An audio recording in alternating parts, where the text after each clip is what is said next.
হারাগাছে এনসিপির অফিস ভাঙচুর, কর্মীদের ওপর হামলার অভিযোগ।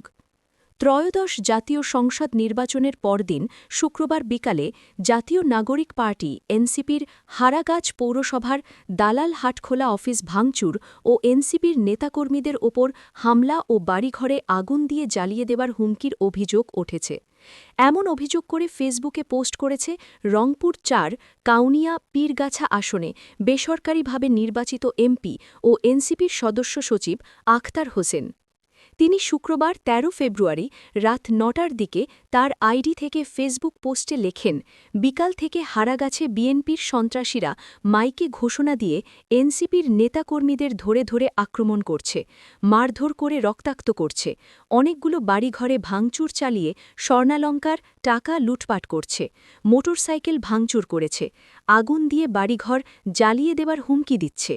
ক্ষমতায় আসতে না আসতেই বিএনপি হারাগাছে সন্ত্রাস শুরু করেছে। এই ঘটনায় এলাকায় উত্তেজনা বিরাজ করছে।